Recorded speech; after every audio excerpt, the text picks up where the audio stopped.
The issues that have been highlighted have included the late night street noise and disturbance, the neglected appearance of dwellings, gardens and their curtilage, the preponderance of unsightly toilet boards, the high incidence of crime, especially burglaries, poor community integration, street dumping following house clearance, especially at the end of term, the major service delivery problems for various agencies.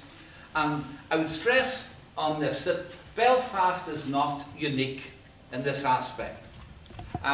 There's parts of other major cities in the UK which experience the same problems, and it tends to be especially around university areas.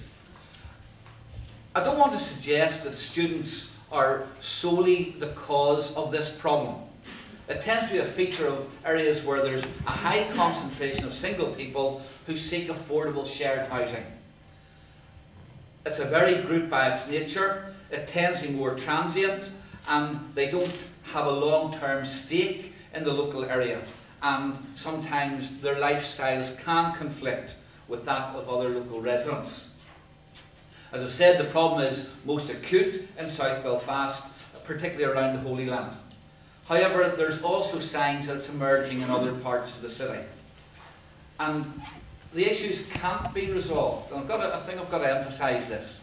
They can't be resolved solely by the planning service. There is a need for a joint approach. And that approach will include other statutory agencies, which includes the City Council, and Peter McNanny's here this morning, the Housing Executive, the police, the university residence groups, landlords, students' unions, and the planning service. I believe that the interagency strategic group established by Belfast City Council has made a crucial contribution to addressing the issues. Planning Services' role in this joint initiative was to produce the Belfast HMO subject plan, which I'm adopting and launching today. The plan has been through the full consultation process, and that culminated with the independent examination, which was chaired by the Planning Appeals Commission. Hopefully this will be something that will tackle the increasing problems of houses of multiple occupation throughout the city. South Belfast is particularly hit with this. It's well documented the problems we have in the Holy Lands area, but it's not only confined to the Holy Lands, it's spreading throughout South Belfast, up through Ballinafy into Rosetta and down Sharman Road and Stranmillis. So hopefully something will come out of this, although I fear that it's 5 or 10 years too late. The Police Service of Northern Ireland's involvement in the Belfast Metropolitan Area Plan is to work with other partner agencies in relation to dealing with long-term problems within the Holy Land area and the wider South Belfast area. And a number of years ago I personally put in a submission into the Planning Service in relation to this BMAP, and I'm glad to see that this has been launched today and we fully support it as a service. Yeah, well, I think this is very important that we get houses of multiple occupation under control and under a disciplined series of rules that we can follow, and that are in fact followed by everybody.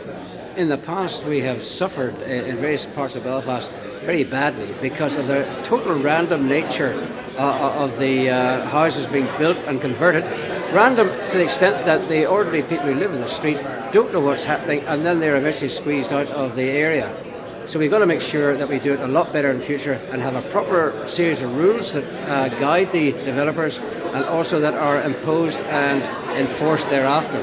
I recognise that there is a problem there, and that's why this isn't just a planning issue. It's one for the Housing Executive, it's one for Belfast City Council, it's one for the police, who will have to address the issues which have been created by the high density of houses and multiple occupation there, such as noise, nuisance, disturbance, rubbish being dumped in entries, ugly to let signs, burglaries, antisocial behaviour, etc. So, I mean, there are other agencies which are working, and I believe working effectively to deal with some of those issues.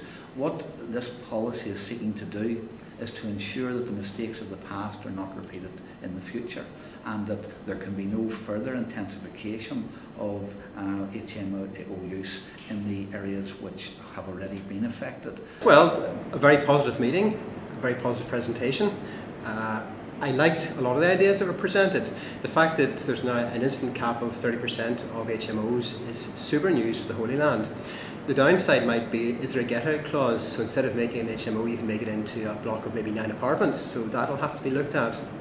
Another situation which is quite good too is that they were talking about having some sort of special designated area for student accommodation. That is a major plus, but again, it's a matter of finding out. The proof of the pudding, as I said before, is in the eating. Let's see what's actually going to happen about the designated student accommodation. But all in all, very positive and very, very pleased with what happened.